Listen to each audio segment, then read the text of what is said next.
Hey everyone, and welcome back to the Poland channel. Have you ever wondered what it takes to bring a city back from absolute oblivion? I mean completely, utterly, and systematically destroyed, only to rise again as a vibrant, living testament to human will. Stick around, because today we're diving into the incredible, almost unbelievable story of Warsaw, the Phoenix City. And trust me, you won't want to miss how this city defied all odds. Before we jump in, if you love stories of resilience and history, hit that subscribe button, give us a like and let us know in the comments if you've ever visited Warsaw or want to after this video. Imagine standing in a city where 85% of everything you see, your home, your school, your favorite cafe, even the ancient cathedral, is nothing but a pile of bricks and dust. This wasn't some natural disaster, this was a deliberate act of vengeance. After the courageous 1944 Warsaw uprising, Adolf Hitler ordered the systematic demolition of the city. We're talking about special destruction units methodically blowing up entire districts, historical landmarks, and cultural treasures, turning what was once a bustling capital into a barren wasteland. The beautiful old town, which had stood for centuries, was over 90% obliterated. It wasn't just ruined, it was erased, buried under a staggering 20 to 22 million cubic meters of rubble. This wasn't just damage, it was an attempt to wipe Warsaw, and by extension, Polish identity, off the map entirely. In the face of such unimaginable destruction, a lesser people might have given up.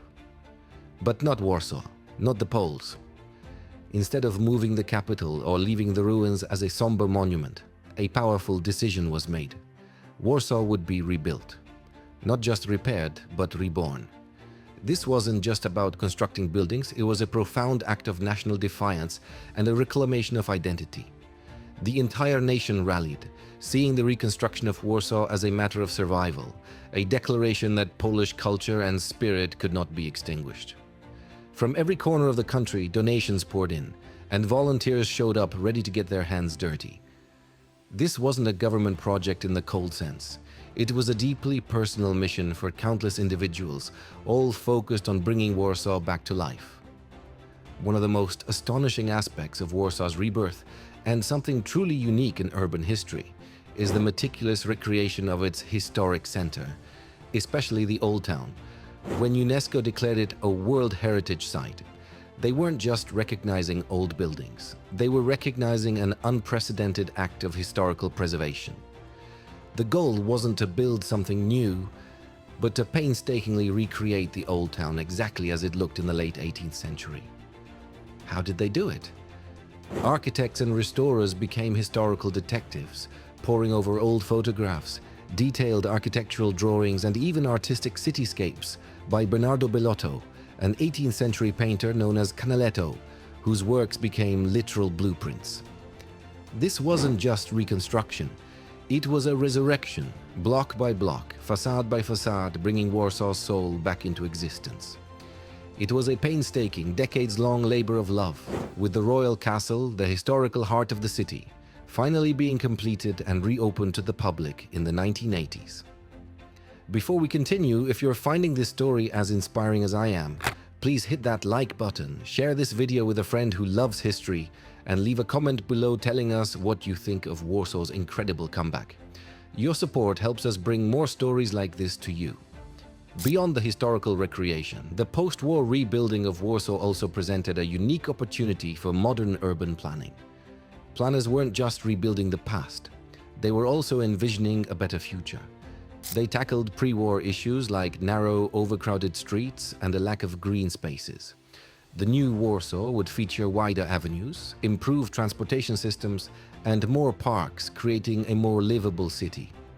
Of course, the reconstruction occurred under a communist government, and this political context left its mark. The colossal Palace of Culture and Science, a gift from the Soviet Union, became a dominant feature of the skyline, symbolizing the new political order while also providing cultural facilities. So, Warsaw became a fascinating blend of meticulously recreated history and bold, sometimes politically charged modern development.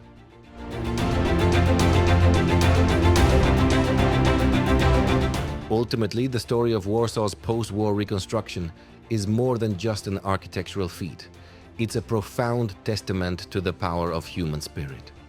To see a city literally leveled to the ground and then, through sheer collective will, meticulously rebuilt, often brick by brick, is truly awe-inspiring.